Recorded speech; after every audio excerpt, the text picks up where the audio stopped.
sorry,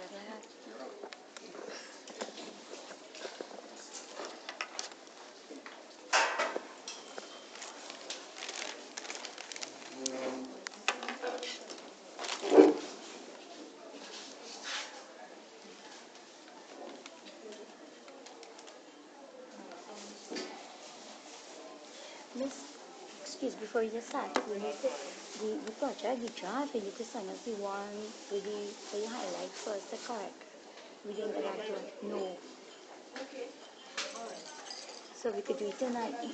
No, he said we didn't get that one. We wanted, but you highlight it, and we need to change. So we could do it tonight and.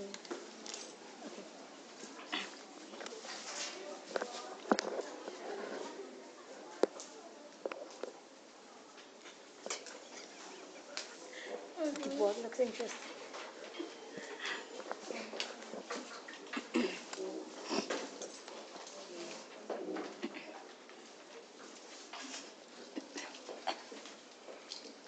Good afternoon, ladies and gentlemen. Right. For those of you in the community who may not know me, my name is Damian Scott. Right, and I would like to thank you all for the opportunity of giving me this chance to talk to you in the Orbush Community Center. Excuse me. Although I don't like to advertise it too much, actually an employee of the Ministry of National Security, and have been so for the past 12 years. In addition to which, in a previous life, I was a student at the University of West Indies, St. Augustine, all the way back in 1994. For those of you who can count well, that is 19 years ago. In my current capacity, I've decided to embark on a BA in Mass Communications at COSTAATT in San Fernando. Right, and as you can tell, from being a student 19 years ago and being a student 19 years now, besides I was not this size when I was going to school, obviously, right? But there are some significant changes that I've had to make from being a student then and being a student now. So, in essence, what I would like to present 5 things that you will have to seriously consider when you're dealing with the challenges of being an adult student. First and foremost, however, because I mentioned where I work, I have had to seek the minister's permission to speak to you. So, without further ado, I would like to introduce our Honorable Minister of National Security and the MP for Chaguanas West, Mr. Jack Warner. Justin. Where's the lecture? Oh, that is a trick, sir. Justin, my dear friends, of course, well, I need no further introduction.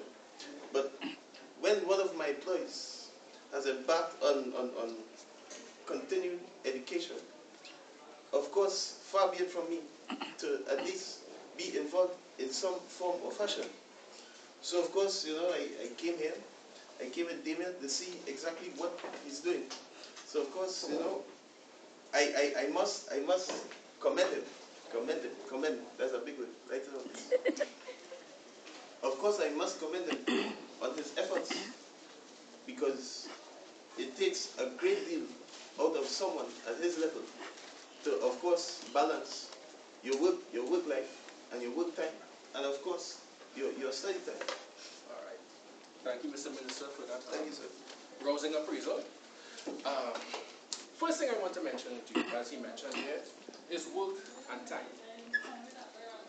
For most of us who decide in adult to embark on tertiary education, chances are we are already working individuals, and as such, we have to try, one, to negotiate with our employer, because very few of us are actually self-employed, but negotiate with the employer to get time off so that we could actually attend the classes at whatever institution you choose.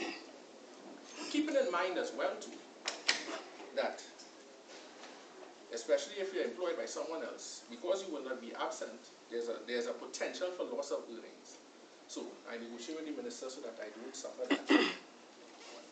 Right? Also, you have to put back in the time that is given to you.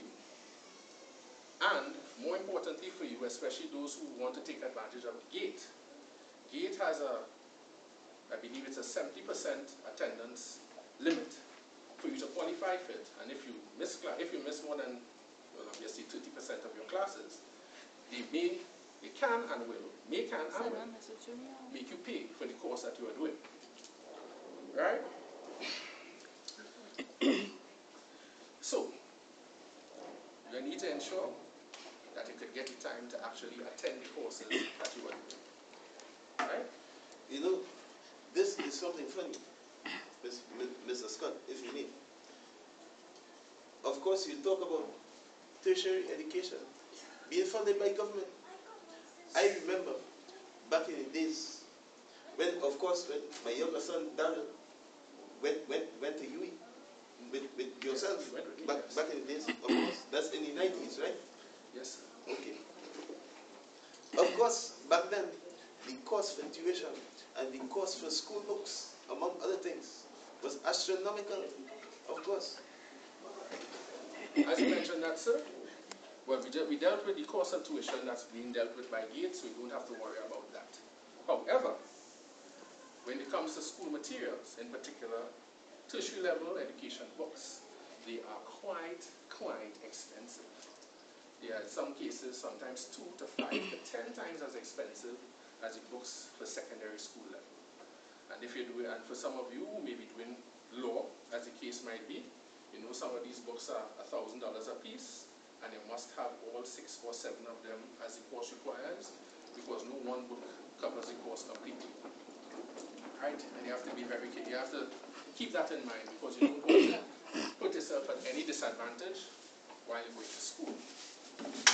Now, being a responsible member of the Ministry of National Security, I cannot advise you to go the route that some people do to get their textbooks through other means, right? Because I cannot advocate in any shape or form copyright infringement or outright computer piracy. Yes, I'm sorry, sir. Forgive me for interjecting. Again, interjecting. That's a big one right there. As you talk about piracy, I remember back in the days when a pirate was someone who moved with an eye patch, who hoisted Jolly Roger on a ship and had a parrot on their shoulder. But pirates nowadays is a totally different concept. My how the times have changed. Of course. The times they are changing. And another challenge that an adult student faces is when he or she comes to the classroom, most of the classes are filled with a lot of people who, in my case, are young enough to be my children. Right? That is sometimes not an easy challenge for you to face, especially because you may have a certain level of maturity and certainly life experience and work experience. And you have to try to juxtapose that over these, I don't want to call them these young people, to stigmatize them, but these people who have had the benefit of your experience. So, you have to try to keep an open mind in dealing with them, in dealing with their attitudes and their outlook and perception, as the case might be. Also, when you're talking about the times, as Mr. Warner's indicated earlier, the times have also changed. Long ago, when I first started to go to school, everything was about teacher comes, teacher sits, teacher reads, teacher writes on the board. That's it. Woman on the work, the exam is in 10 weeks or whatever. So times have changed now. Some of these classes, a lot of these classes, in fact, some have online components. You will need to have a computer, access to the internet, an email address as the case might be, etc. Even just to access the simple content for the class. Far less for what you need to do for research and otherwise. And all of that you have to take into account when you want to embark on this course. Right, sorry.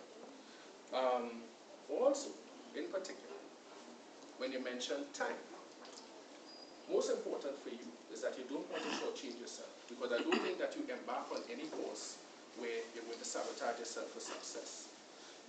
It is an additional commitment that you're going to take into your life. So you're going to need to set aside time to deal with it. Whether the time is to revise the work that is already done at school, to do your research, as the case might be, to produce your assignments, etc. Right? Time is key.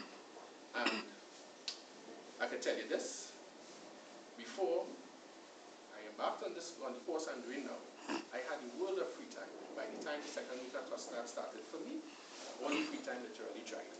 It was literally running from assignment to assignment to assignment, as schoolwork, then assignments at work, then my other commitments at home with my parents, and so on. I have no children, thankfully, for that. Right, so, to bring this route to a conclusion, and to encapsulate, and to borrow a phrase from my esteemed colleague to my left, encapsulate, that's a big word, write it down. Right? Everything that you're going to do to become an adult student is about adapting and adjusting to the environment that you're going to meet. And if it is, I'm not telling you that you have to make wholesale changes to your life, and your livelihood, but you have to make these adjustments accordingly so that you will be able to wring out, in some cases, as much success as possible out of the experience. So, I'd like to thank you all for taking the time to listen to what I have to say, and I'd like to thank Mr. Warner for graciously attending and helping me out with my presentation. Thank you, sir. Of course, I thank Damian for allowing me the opportunity to interact with you and interface, as we might say. Interface as the next big word. Write that down. Of course, as you spoke about technology, I must say, the times have really changed. Right now, as I exit this compound, I'm going to have a conference meeting, but on my mobile. No longer do I have to leave no longer can I leave the country. So I must do my business. I must do my business in any form or fashion I could. I thank you very much, but Damian, please enlighten me. What course are you actually pursuing? All right, I'm doing a bachelor's in mass communication, right? And that's with the Ken Gordon School of Journalism and Communication Studies. Wait. Ken Gordon? Journalism? Wait. In the TV sector or the Express here? Look, you see, you didn't tell me these things. No, I have no further comments. I'm gone. I'm sorry. Come to my office in the morning. I'll deal with you. Thank you very much. Thank you, ladies and gentlemen.